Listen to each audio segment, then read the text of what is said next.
Hi, this is Simon from writtenlegalenglish.com and welcome to this video where I'm going to talk about learning legal English, specifically mistakes to avoid. So when you're learning legal English, you might make a number of mistakes, and these videos are going to help you identify those mistakes and what you should do if you are making these mistakes. In this particular video, I'm going to be talking about the number one mistake, which is don't just learn legal vocabulary. Now, I'm making these videos to support the blog that I wrote about all of these mistakes that could be made. And if you want to have a look at that blog, there's a link below this video. So click on that and have a look. In the blog, I talk about these mistakes briefly because I don't want to go into thousands and thousands of words, which is why I'm making these videos, to go into a little bit more depth, to explain a little bit more about the mistake and hopefully give you a bit more context. So let's get stuck into it. Okay, so the problem is don't just learn legal vocabulary. Why not? Well, language is much more than just vocabulary.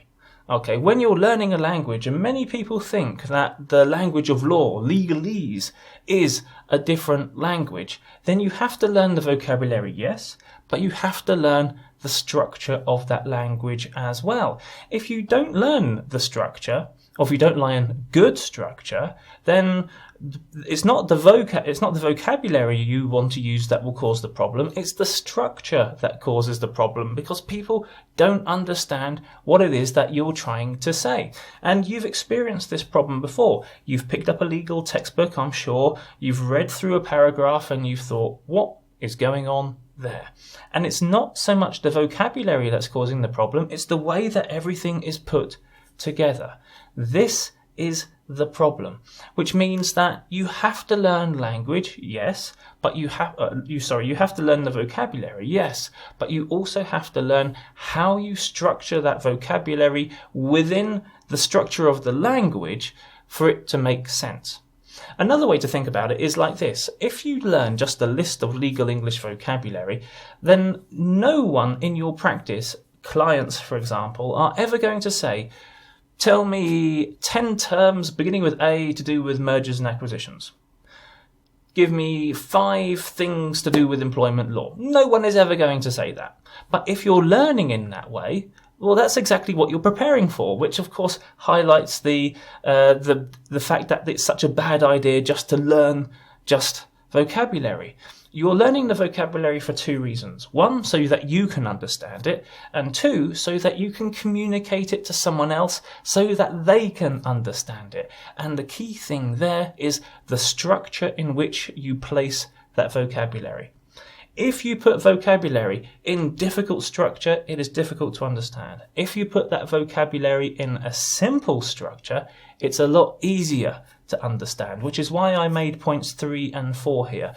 Don't pride yourself on how many words you know, but how you use them, and focus more on how you communicate regarding the structure of the language. Okay, so if you are making this mistake, if you're just learning lists of words, what should you do? Of course, learn the vocabulary, but also learn the importance of structure. So not just this is a word, but how do I use this in a sentence?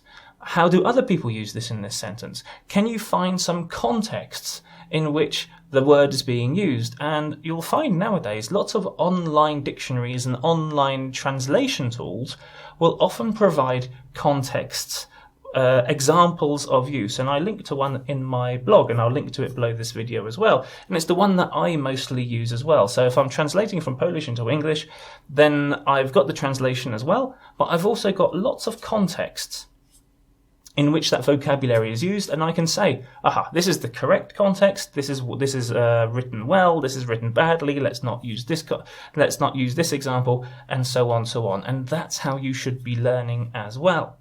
So in order to find good contexts, very often you've got to find examples of good legal writing. Now, I said here that you've got to believe that they are good, and that is a process of time. And this is a little bit more complex to talk about, but in general, the legal world is moving on towards a much plainer way of communicating. And that plainer way of communicating sounds as if it's really simple to do, but it's not. In effect, you've got to relearn how to communicate in a simple way. And it sounds rather strange to say that, but you go through, for example, law studies, immersed in bad legal writing, and so that you learn that bad legal writing. And now what I'm asking you to do is to, in part, forget about that and go back to the basics of communication, simple structures, active voice, and use the vocabulary you've learned in those structures. And so this is why it's a little bit difficult at first to believe that they are good. But trust me, they are. If you have a look at the blogs on my website, you'll be further convinced I go into more detail. And of course, if you take part in my course, then I'll really persuade you, show you the doctrine, show you the evidence, which will persuade you to think about language, legal language, business language in a different way. But for now, if you're making the mistake of just learning legal vocabulary, stop. Try to find it in context. I know it will take you a little bit more time to do that, but the time you spend now will benefit you in the future.